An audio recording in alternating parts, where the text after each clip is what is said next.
Om Namo Bhagavate Sri Ramanaya.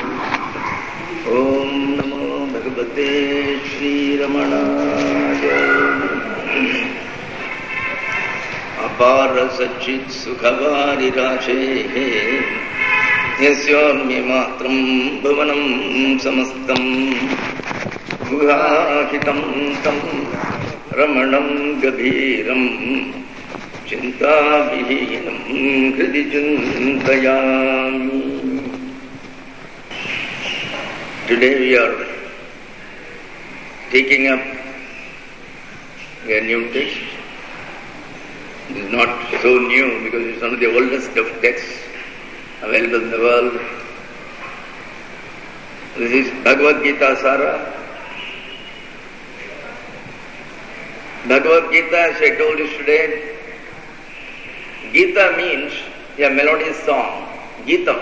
Gitam is a term which is used in Tamil, Sanskrit, Telugu, in many of the words, in many of the languages. Perhaps even in Marathi, Gujarati, Gita. Geet. So Gita means that which was sung by the Lord. This melodious song, it is always going on in our heart. But few perhaps heed it.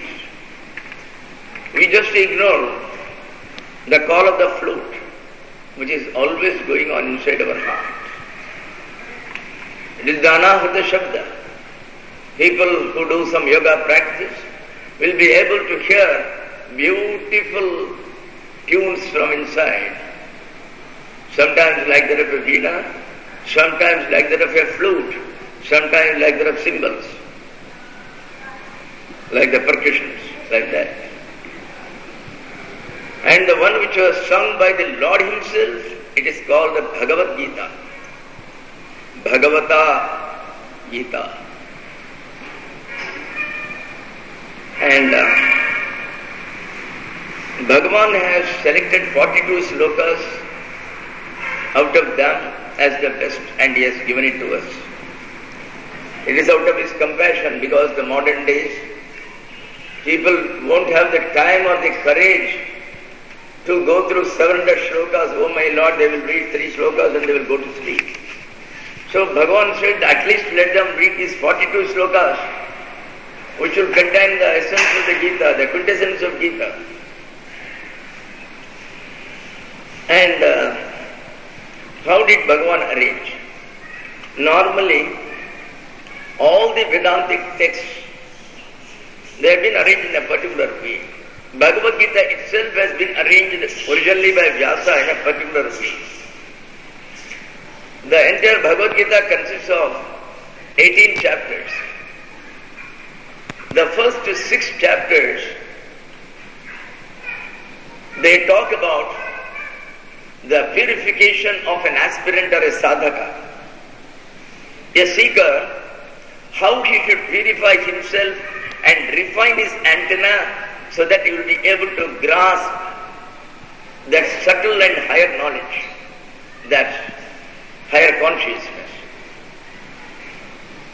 So the first 6 chapters, they are called the chapters of purgation. Purgation means cleansing ourselves of all the impurities. Then, from the 7th chapter onwards, up to the 12th chapter, the 6 chapters in the middle, they are called the chapters of revelation.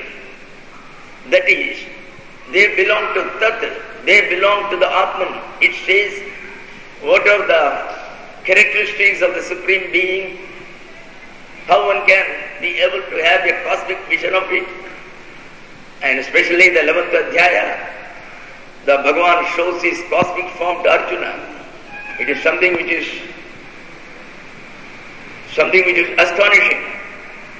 Arjuna himself is unable to see that form.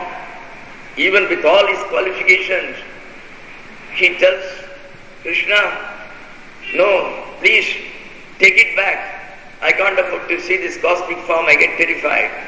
On the one hand, he is praising him, full of hymns. On the other hand, he feels afraid. Hatred and love or they are not opposite. They are at the two ends of the same scale. They are only degrees. So on the one hand he is praising him, he loves that form, on the other hand he is afraid of that form. So the middle 6 chapters give a revelation as to what Lord is, what the Supreme Being is, and what's its role. And the last 6 chapters give the equation how the individual soul is nothing but the universal soul.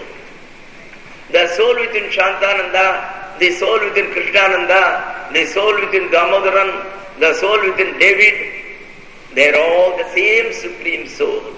Just as in a workshop, if there are 20 machines, each doing a different job, the same electricity goes inside the machines, activate the machines, and makes each machine do the respective job. Something will print, something will bore a hole, something will extrude, something will do the work of a lathe, something will be a polishing machine, but all the work is being done by the same electricity. So, that is why the third one is the equation. Otherwise we are all thinking, we all know that each one has a soul, each one has a self. But we are not aware that my soul is the same as that of Mr. Venkataraman or that of Mr. Tyagi. There is only one soul which is sitting in all. That somehow we are liable to either forget or we are unable to be convinced, whatever the reason may be. We behave as if we are unaware of it. So the last 6 adhyayas tell us how the Jivatman and Paramatman, the union can be effected, what are the means. They are all being discussed on the last 6 chapters. So that is called the chapters of unification, the chapters of purgation, the chapters of revelation, and the chapters of unification. Well, this categorization has been specifically given by Krishna Premi of the Himalayas, who happened to come to Bhagavan. He is the one, he has written a beautiful book on essays on Gita, and it's a very beautiful book. His understanding was excellent, and it is quite short enough. And the first sloka, so in the same way here, Bhagavan also, because the Mahavakya in the Vedas is Tati Tvamasi. You or that thou art. Tati means that. Tvam is thou. That is the aspirant, the sadhaka, the seeker. So that thou art. You are that. So here also, out of the 42 slokas, I would say, it's only a rough categorization as far as I could see. The first 12, they deal about Atman. What is the nature of the Atman? Atman never dies. Atman is eternal. So we are all under a delusion that Atman is the body, and naturally we think that I am going to die. I will never die. My body may perish, my body may decay, but I never perish. So the first 12 slokas, 1 to 12, I would say it represents Tat. It represents the attributes of Atman. Then 13 to 31, it completely tells as to what should be the nature of the seeker, what should be his qualities, and what are the sadhanas he has to do, what are the qualities he has to cultivate before he will be considered as fit enough to raise himself to the level of the highest consciousness. Then approximately from 32 to 42, it's a bit difficult to categorize, because some of them can fall under Tvam, some of them can fall under Tvasi. But this is a rough categorization that I could see. 32 to 42 gives the equation between the individual soul and the universal soul. Jivatma, Paramatma, Aikyam. How both are the same. So this seems to be the categorization that Bhagavan. It's not a question of, it's not a labored thing. Bhagavan did it in a second perhaps. That's all. He said, come on, read, and then he marked this one, that's all. He didn't take time, oh, this is Tatu, this is Twam, this is not at all. It's a spontaneous thing. Because he was Bhagavan, he was in the form of Sarvajna. So naturally the entire thing came in a trice. Now we'll start with the first shloka. Sanjay Vachan Tantatha Kripaya Vishtam Ashrupurna Kulekshanam Vishedantamidam Vakyam Uvacha Madhusudanaha. The entire Gita is what Sanjaya told Dhritarashtra. Dhritarashtra was blind. Why was Dhritarashtra blind? Because he was Dhritarashtra. Dhritarashtra means Dhritam Rashtram Yena Saha. The one who holds fast to the kingdom, he says, I won't give, even though these Pandavas are entitled, this is only for my son Duryodhana, I won't give. So the man who is blind to all justice, because of his moha for his own sons, he has to be blind. So Dhritarashtra was blind. Just like some of the ministers, when they are asked to leave, till the last minute they will manage everything to hold to the chair. The same thing, the same case was in the days of Mahabharata also. Dhritarashtra was in that category. And as Dhritarashtra was blind, Vyasa, the great Maharshi, who wrote the entire Mahabharata, including the narration of the Gita, he wanted to help Dhritarashtra because Dhritarashtra wanted to know how the battle is progressing. He was anxious. Are my sons going to win? Or Pandavas are going to win? So he wanted very much. See, even when we are not involved, if some other two countries were to fight, in the last World War I know, even the smallest village where I was born, in the year 1939, 40s and all that, everybody will go in the morning. Where is the paper? What happened? What happened? What happened? Oh, have you seen a conquered? Oh, Italy. Even though Tiruvayar is somewhere in a corner of Tantu, they have never heard the word Italy. But they will all be anxious to know. And here is a case where his own sons are fighting with the Pandavas. So he wanted to know. Then Vyasa detailed his own disciple called Sanjaya. He gave him a power. See, in those days TV was not available. So naturally it's a closed circuit. Whatever is going on you can see here. So a closed circuit TV was granted to him, to his eyes, by the grace of Vyasa. But it was more advanced than the present day TVs, because Sanjaya was told that he will have the power to know what anybody is thinking in his mind to do the next day. So that he can tell the other people, be careful, they are going to do tomorrow that. Even though he never utilized it. But even such powers were given. But which is the TV today, which can say what you are going to do tomorrow. So it was very advanced TV in those days. So Sanjaya, for the first 10 days, the war began. Dhritarashtra never bothered about Sanjaya. He never asked him anything. He was so sure that my sons are going to win because their forces were double almost. It was 1.5 times or more than the forces of the Pandavas. So he knew that we are going to win. There is no question at all. And with Bhishma was absolutely indefatigable. Nobody could conquer him. He fought against Parashurama, who was his own guru, and Parashurama was defeated. So, such a mighty warrior, how can anybody stand against him? He says, Eka ekasa samastha. Arjuna says, among my people, even one man is sufficient to kill all the Pandavas. And when we are all joined together, where is the question of doubt? That is what he says in Bhishma Parva. So, on the 10th day, he suddenly hears the news that Bhishma has gone from the battle. He has been defeated.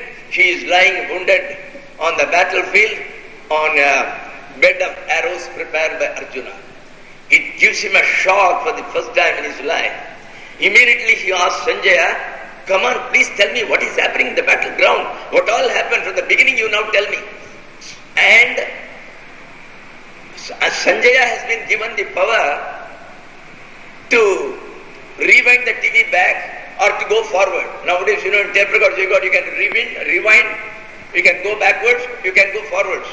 In the same way, this is a special TV. So Sanjaya looked backwards, and then the entire Bhagavad Gita starts. Retrospectively from the 10th day, he is starting what happened. It's what you call as a backflash or something.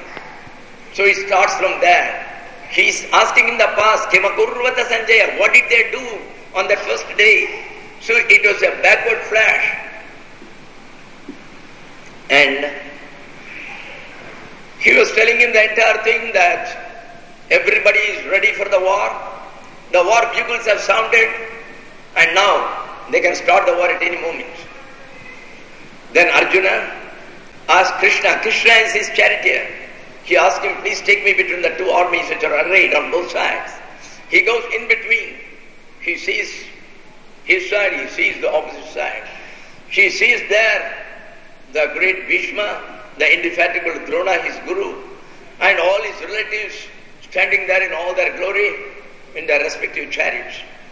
He got the cold feet and he tells Krishna, Krishna, I can't fight. What do you mean? Fighting my own guru, fighting my own grandfather. He refuses. And that is the time when the first sloka starts. Why Bhagavan has given this sloka? I will first read out and then I will tell you the significance of it. Tantatha kripaya vishtam ashrupurna kulekshanam. What is the state in which the Gita is sung? The background. You see, whenever somebody gives an upadesha of this kind, it's one of the best of upadeshas. They don't come when we are all in happiness. We just got a lottery for 20 lakhs and I'm sitting beautifully in a hotel, and then you ask somebody, come on, give me an upadesha, Swamiji. No, nobody will ask and nobody will give at that time. The entire thing is a matter of stress. It is a battle. The Gita is a vadicum of crisis. It is a handbook of crisis. When you are faced with a crisis, when everything is against you, all the odds are against you, you do not know which way to turn and where to go. When you are in such a dilemma, it is then the greatest of truths are ever given to one. This has happened not once, several times it has happened. Rama somehow didn't like to rule. He was completely bored with that life. He said, what is the fun? Everything is Brahman. What is the question of Brahman ruling the Brahman? I want to go to the forest. And he is completely in a depressed mood. In that mood of depression, Vasishta gives him a beautiful advice, couched over 30,000 verses. That is called the Yoga Vasishta or Vasishta Ramayana. And such a beautiful book came out. Devahuti, the mother of Kapila, one of the greatest of Maharshis, an avatar of Narayana, who was the Sankhya-acharya, who was the founder of the philosophy called Sankhya. His mother, suddenly she finds herself depressed in the old age. It is in the old age all depression comes. Young age, when he is 20 years old, when the blood is all hot enough, rarely people will get the depression. Because at that stage you find you are neither wanted at home, you are already retired from the office, nobody salutes you, and that is the time when depression begins to set in. You are completely ignored at home and abroad. So, they begin to have self-pity. The same thing happens here. So, how is Arjuna? Kripaya Vishtam. Kripaya Vishtam, a man who is overwhelmed with self-pity. He says, what am I doing? How is it that I am involved in this battle? A battle against my own kith and kin, a battle against my own relatives, people who are very precious to me, people in whose laps I have played. No, it can't be. So So he is pitying himself, and then he says, Bhakshamapi, Shreyohi Bhaksham. I will rather go and beg like a Swamiji. What do I care? I don't want all these things. Eshamarthe Kakshitamna Rajyam Dhananicha. My Lord, I have come here not for fighting. You see, there is a difference in the attitudes between Duryodhana and Arjuna. Duryodhana comes in the morning. He sees his army arrayed and he goes to his Acharya. Acharya Upasangamya Raja Vachanam Abravit. He goes and tells him, look here, all these people have come to sacrifice their lives for me. This is how he says. On the contrary, Arjuna says, look here, I have come here to lay my life down and fight for the rights of all these people. So that I can give them all comforts of living, I have come for that. The exact opposite of each. The one is full of asura guna, the other one is full of divine qualities. That's why one says, these people have come to lay their life, why should they come? What are you? That he never thinks. In his arrogance, in his ego, he thinks that the entire world is meant to serve for him only. On the contrary, Arjuna is definitely humble enough. He says, I have come here to give comforts to all these people. By resting from Duryodhana, what is our dues, we will keep all these people comfortably. That's why I have come. And he is full of self-pity. Kripaya Avishtam. Avishta means overcome. Overcome is self-pity. Self-pity is very dangerous. Because it is a self-pity which shows that you are having a depression. It is only in depression we will begin to blame ourselves. We will have self-pity. Oh, how was I when I was young? My father was keeping 3 cars and after I married, not even a rickshaw is available for me. So the depression starts. Ashrupurna Kulekshanam. Ikshana means the eye. The eye looks agitated. It is full of agitation. It doesn't see anybody for a minute firmly. It is going here and there because he doesn't know what to do. And Ashrupurna, fully brimming with tears, full of tears. Ashrupurna Akulekshanam. He is standing in that manner. The most important is, the third one is Vishidantam. He is grieving. He is regretting the day when he accepted to come and battle against these people. Oh, what a cruel fate. I have to fight against all these people. No, not at all. Don't force me. I will rather run away from the battlefield. Let people talk ill of me. Let people say that I am a coward.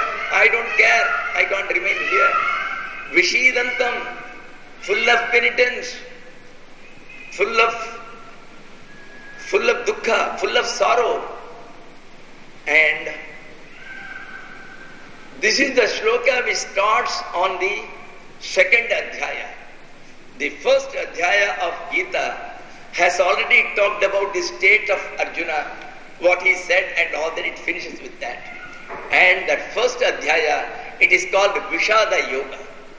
Yoga means a path which unifies us with the Supreme Lord. And here is a case where sorrow can be the cause, can be the means for uniting you with the Lord. And that is why when the Lord finds that people are unable by themselves to come to the Lord's way, and the people are all engaged in all sensuous enjoyments, in their tennis, in watching the cricket match, and then eating, going to hotels once in a while, once a week, with all his friends. And this type of life, a hedonistic life, a life where we are thinking that we are only born to enjoy all these pleasures of the phenomenal world. So, at that time, the Lord gives them a calamity. When he finds their soul is mature enough and still is not prepared to come on the path of spirituality, is not prepared to remember the Lord for a moment, is not interested in going to satsang and trying to improve his own prospects for divinizing himself, that is the stage where the Lord strikes a blow. Sometimes he strikes a little stronger blows, depending on the people, depending on their viability, depending on their vulnerability. Because some people, if you just give them one slap, they will just shrug and go. So those people have to be dealt with more severely. So the Lord accordingly gives them a calamity. Then a crisis comes. The man begins to think of the Lord. He cries. He is prepared to surrender himself to anybody whom he feels is superior to him in intelligence, who will be able to advise him. Here is a case just soon after the shloka. His age, Arjuna tells Krishna, I surrender myself unconditionally to you. Shishyastoham shishyas soham shadhimam tvam prapannam. Prapanna means the one who is sharanagata. I have completely surrendered to your feet. You please command me what I should do. Yachresyat bruhitam bruhi nishchitam bruhi tanme. So whatever is going to be for my good, you please tell me one. Don't try to blow hot and cold. You can do like this, you can do like that. That is not an advice. You tell me you should do this, that's all. That's what I want. Exactly that's what Krishna says finally. He says fight, but fight in this manner. Fight by dedicating the entire fight to the Lord. Fight by abandoning your desires for any of the fruits. Victory or defeat, take it as equal. Samatvam yoga uchyate.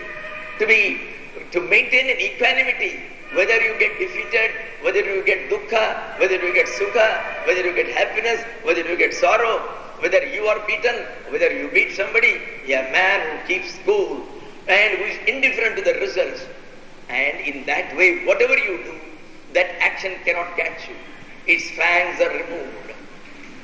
It has no more the power to bite you. So, Vishidantam, that is why Vishada is a yoga. The day you get into the calamity with self-pity, from the depth of the heart, when you pray to the Lord, Lord, what have you done? You have brought this calamity on me. Well, I don't deserve it at all. Whom have I harmed in this life? I have been leading a beautiful life, going exactly at 4 p.m. to the club, coming exactly just to take only 2 pegs, coming at 9 p.m. I have never harmed anybody, and why are you giving this? He never knows that he has harmed himself. He is committing a spiritual suicide. What else do you want? And he is unaware of it. Vishidantam. So whenever there has been a depression, Vyasa was sitting one day. He found that whatever he tried to do good for the world, nothing was bearing any fruit. He wrote a very big Mahabhagavata, Srimad Bhagavata. Nothing happened. People didn't read it even. Oh, such a big book. Who will read, man? 16,000 slokas. Just to say, saw the frontispiece. Oh, the photo is very good of Krishna, very nice. And that alone they took, put a frame, and they never read the Bhagavata. And in those days, the entire Veda was one. There were no 4 Vedas, no Rig Veda, no Sam Veda. He said that people are unable to read. Let me put into parts. Let people read at least 1/4 of it. Let somebody read only Yajurveda. Let somebody study only Rig Veda. Nobody studied neither Rig Veda nor Yajurveda. This is what happened finally. So he was at a loss what to do. Then Narada comes and he tells him, no. So at that moment when he was completely depressed, he was in tears. How can I help this world? That was the time when Narada came and the entire Bhagavata comes out of it. So whenever a person prayed to the Lord from his heart, he gets the instruction from the Lord. And it will be such an instruction according to the person concerned. If the seeker is an excellent seeker of the rank of Vyasa, who is interested in others' welfare more than in his, who has forgotten his own selfish interests, if such a good person comes,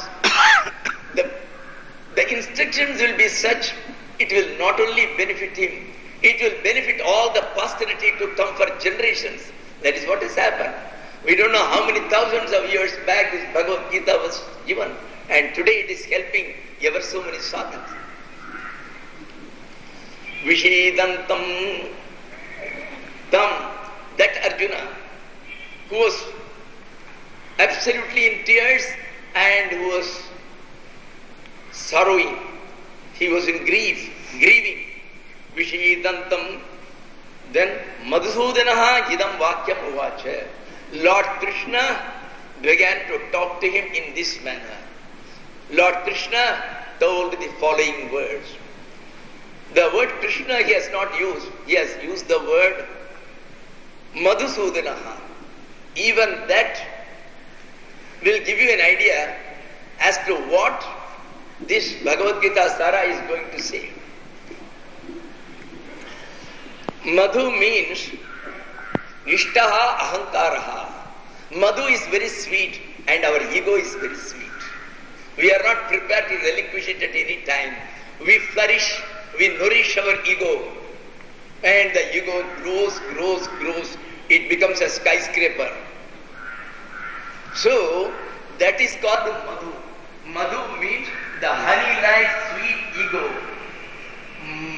Madhuvati Ishtaha Ahankaraha Madhu Ityuchate. So Sudana means the one who slays, the one who annihilates. This ego, it cannot be burnt, it cannot be pierced through any weapons. You cannot blow it up through any wind. You cannot do anything with it.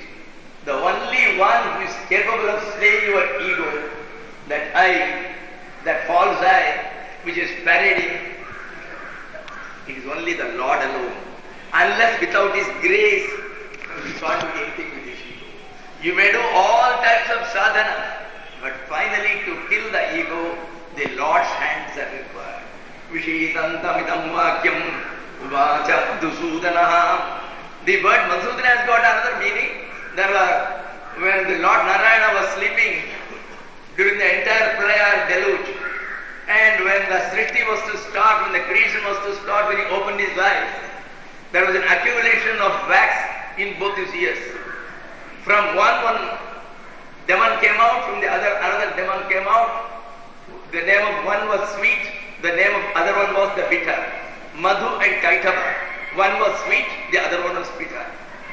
Madhu and Kaitaba. The Lord had to fight with them for thousands of years before he could slay them. So he is called Madhukaita Bhare, and here he talks of that Madhu, that Asura, so the one who slays that Madhu. So when you can slay such a big demon, it should not be very difficult for Krishna to slay this ego business. That's why he calls him as Madhusudana. Shri Bhagavan Vacha, now the Bhagavad Gita starts. The first sloka was meant to give you the background in which the Lord Himself comes to your rescue and who advises you, puts you on the correct path. When you are under delusion, the one who takes away the delusion, who gives you the real knowledge, it is only the Lord alone. Nobody can give you the real knowledge. The one who is in your heart, it is the Lord. And He is your Guru. He is your only Guru.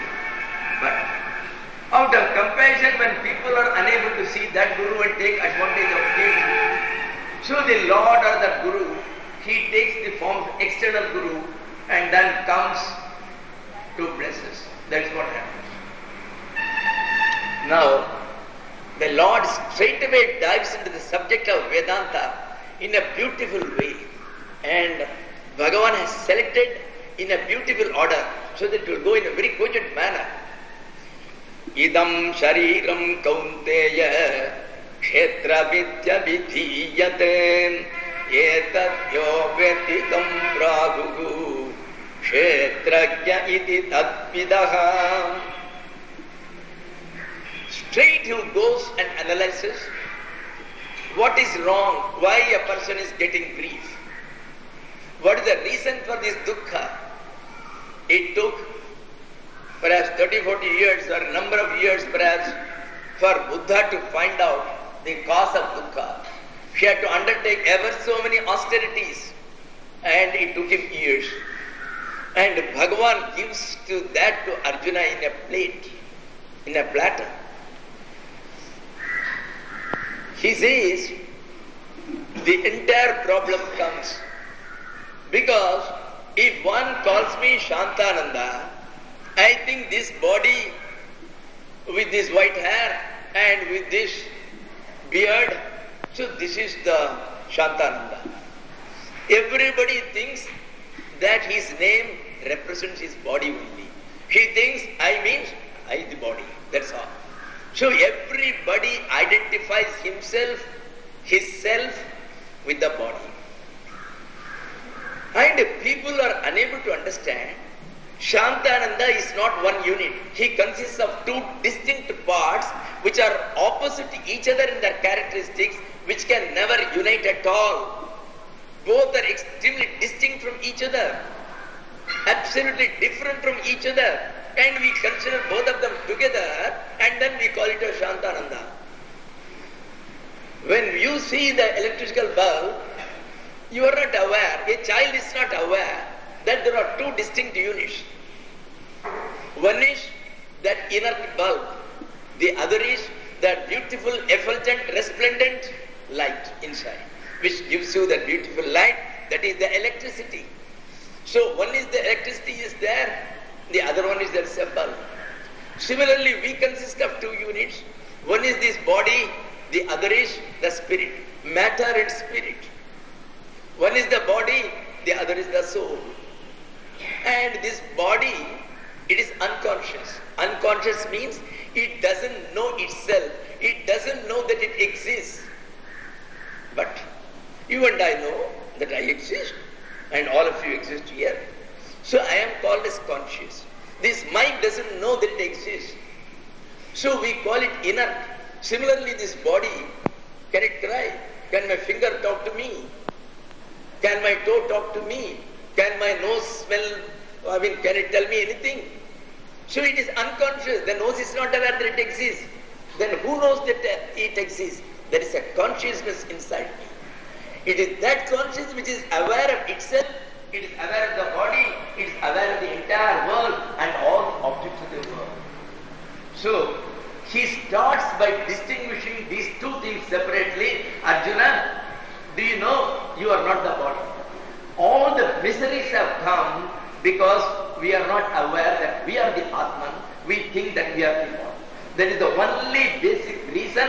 The entire Vedanta, all the philosophies, they are all based on that fact. Whether it is Ramanujas, whether it is Shankaras, whether it is Vallabhacharyas, whether it is Shuddhadvaita, whether it is Vishishtadvaita, whether it is qualified monism, whether it is non-dualism, whatever it may be, the basic theory, the basic tenet is that the entire grief, all the miseries, sorrows, hardships of this world, they have all come on us because of ignorance. We do not know who we are, and we have been wrongly identifying ourselves with the body while we are separate from the body, we are distinct from the body, we are consciousness itself while that is unconscious. That is inner, that is jada, we are Chaitanya. That is subject to decay. That body will die one day. I am not subject to death. I will survive my body. Even when my body is burning in the cremation ground, I will be looking at it, I will be witnessing. I will be witnessing my own cremation. I will be witnessing my own rebirth. So I will be there. I can never be killed. You throw a stone on this bulb, on this electric bulb, the bulb may be pulverized to pieces, but the electricity will never be harmed. You cannot injure it. So you may do anything to the body, you may even cut off my hand, but Atman cannot be cut. There cannot be the least injury to the body, to the Atman. You cannot wound the Atman. Atman is beyond all that. So he is starting on that line of living. The entire thing will go on this line. So he starts first explaining. There are two units. Hey Arjuna. Hey Kaunteya, O son of Kunti, O Arjuna. Idam shariram kshetram ityabhidiyate. In order to make a common layman understand, he is going to give us a beautiful analogy of A garden and a gardener. A field and a kisan who is going to plough the field. A farmer. It is in that way he is telling. The land is there, a beautiful land. Why the body has been likened to the land? Idam shariram kaunteya kshetramit abhidiyate. Idam shariram, this body which you are seeing, this is what is called as kshetra. Kshetra means a land or a garden, because that's also a land only, where you do some horticulture. Kshetramiti abhidiyate, that is how it is called by all the people who know about it. Kshetram iti abhidiyate. Why it is called the kshetra? You can sow the seeds. If you do the good actions, good seeds are sown. If you are doing bad actions, bad are sown. If I am cultivating the seeds of jealousy, seeds of anger, seeds of greed, and all the seeds of vices, if I am going to put in it, what will come out of it? Weeds, trees which are full of thorns, that's all. So it will be a wild jungle. The entire thing will be spoiled. You can't get a pie out of it. It is not going to benefit you. On the contrary, if you are to cultivate this body by putting all divine qualities, by making it going for satsang, by having Rujuta always straightforward, whatever he thinks in his mind, he will talk the same thing. Whatever he talks, he will do accordingly. So that is called Rujuta, straightforwardness. All the three in the same line. But what we do, we are thinking one thing, we are talking something else. Inside, oh, this boring fellow has come. Say, oh, it's a long time. I was wondering where you have not come. So inside you will be thinking one thing and outside you will be talking something else. And we will tell him, don't worry, I will help you. Yes, I will put a word to your boss. You will get your promotion. You will go and tell the boss, don't give him a promotion. So this is what we do. This is not Rijuta, it is Kutilata. It is called crookedness. Why Rijuta? It's a divine quality. So such divine qualities as diksha, forbearance, whatever comes, whoever may offend you, keep quiet. That is diksha. So when all these good qualities you are showing, beautiful flowers will come out of it, beautiful fruit-bearing trees will come out of it, and it will be the sweet fruits which you can eat your belly full, stomach full, and it will be so nice. So, the karma phalas, the punya and the papa, the merits and the sins, you can get only out of the seeds which you sow, the divine seeds or the demonical seeds. Whatever you sow in this body, that is why it is likened to a garden or it is likened to a land. Idam shariram kaunteya kshetramityabhidiyate. Then, there should be a gardener if there is a garden. There should be a farmer if there is a land. A farmer who will till that land beautifully, who will be sowing the seeds in season, who will be able to look after them, who will be able to nourish and feed the plants. Yetatyo vetti, the one who knows about this garden fully. What sort of a manure is required for this land of mine? Which flowers will flourish here? If I put tea or coffee, it won't come in this place. But if I put sunflower, it will come very nicely. If I put mangoes, it will come nicely. But if I put jackfruit, no, this land is not capable of raising it. So a man who knows it thoroughly about the entire body, well, he is called the Kshetrajna or the Jivatma. He is called the soul. At present we will call him only as the individual soul because he is just starting. So each one has got an individual soul and his body is considered a Kshetra. Yetat yaha vetti. The one who knows this, vetti means knows.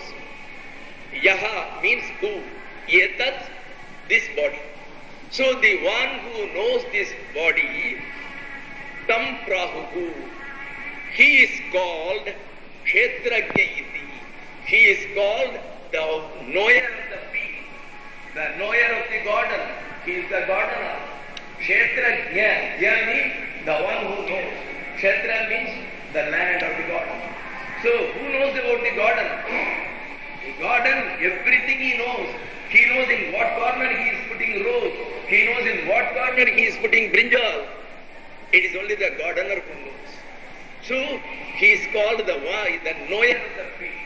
And the knower of the field who knows the body, who knows himself, who knows his body also, it is only your soul, the individual soul. He is called the Kshetrajna or the Jiva. Kshetrajna iti, who says so? Tadvidaha. Tadvidaha normally means experts. Normally it means experts. Here, Tat means the Brahman. The one who knows about the Supreme Being. Such wise men have categorized this. They have said this body is called Kshetra, it is called the land, and this Jivatma, the individual soul, who is inside, who is activating the entire body, who is activating our eyes, who is activating our vital breath and the bioforce, the one who is activating our tongue, the one who is activating our hand and feet. It is that soul. So this is what Tat Vidaha. Tat means the Brahman. Vidaha means the knower. The people who know the Brahman, the people who have not only studied, the people who have experiential knowledge, who have been able to say that God really sees them, such people have categorized it in this manner that Arjuna, you consist of two units. One is your body, another is you, and you means the Atman, you means the Kshetrajna. So, with this we stop.